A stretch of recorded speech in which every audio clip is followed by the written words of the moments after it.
March 13 തീക്ഷ്ണതയുള്ളവരാകാം. വെളിപാട് 3:14-22.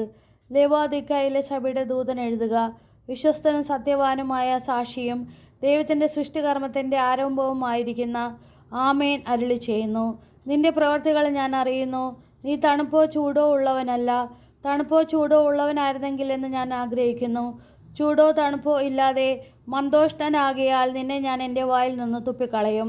എന്തെന്നാൽ ഞാൻ ധനവാനാണ്, എനിക്ക് സമ്പത്തുണ്ട്, ഒന്നിനും കുറവില്ല എന്ന് നീ പറയുന്നു. എന്നാൽ നീ ദുർഗിഷ്ടനും ദയനീയനും ദരിദ്രനും അന്ധനും നഗ്നനുമാണെന്ന് നീ അറിയുന്നില്ല.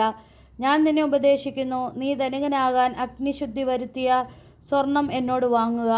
നിന്റെ നഗ്നത മറ്റുള്ളവർ കണ്ട് നീ ലജ്ജിക്കാതിരിക്കുവാൻ ശുഭവസ്ത്രങ്ങൾ എന്നോട് വാങ്ങുക. കാഴ്ച ലഭിക്കുന്നതിന് കണ്ണിലെഴുതാനുള്ള അഞ്ജനവും എന്നോട് വാങ്ങുക. ഞാൻ സ്നേഹിക്കുന്നവരെ ശാസിക്കുകയും ശിക്ഷിക്കുകയും ചെയ്യുന്നു. അതുകൊണ്ട് തീക്ഷ്ണതയുള്ളവനാകുക, അനുതപിക്കുക. ഇതാ ഞാൻ വാതിലിൽ മുട്ടുന്നു.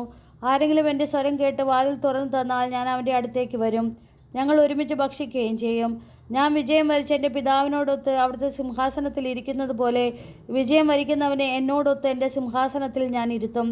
ആത്മാവ് സഭകളോട് അരുളി ചെയ്യുന്നത് എന്തെന്ന് ചെവിയുള്ളവൻ കേൾക്കട്ടെ. പ്രാർത്ഥന.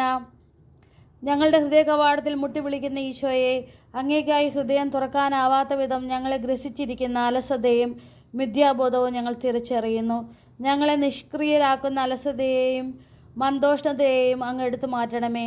ഒന്നുമില്ലാതിരിക്കെ ഞങ്ങൾക്കെല്ലാം ഉണ്ടെന്ന മിഥ്യാബോധത്തിൽ നയിക്കപ്പെട്ട നിമിഷങ്ങളെ ഓർത്ത് ഞങ്ങൾ മനസ്തപിക്കുന്നു. അങ്ങയുടെ അനുഗ്രഹ സമ്പത്ത് കൊണ്ട് ഞങ്ങളുടെ ഇല്ലായ്മകളെയും ശൂന്യതകളെയും നിറയ്ക്കണമേ. അങ്ങോട്ടുള്ള തീക്ഷ്ണതയാൽ എരിയുന്ന ഹൃദയം നൽകി ഞങ്ങളെ ജ്വലിപ്പിക്കണമേ. സുഹൃത ജപം. ഈശോയെ, ഞങ്ങളെ തീക്ഷ്ണതയുള്ളവരാക്കണമേ. ഈശോയെ, ഞങ്ങളെ തീക്ഷ്ണതയുള്ളവരാക്കണമേ. ഈശോയെ, ഞങ്ങളെ തീക്ഷ്ണതയുള്ളവരാക്കണമേ. നമ്മുടെ കർത്താവായ മിശിഹായ്ക്ക് സ്തുതി.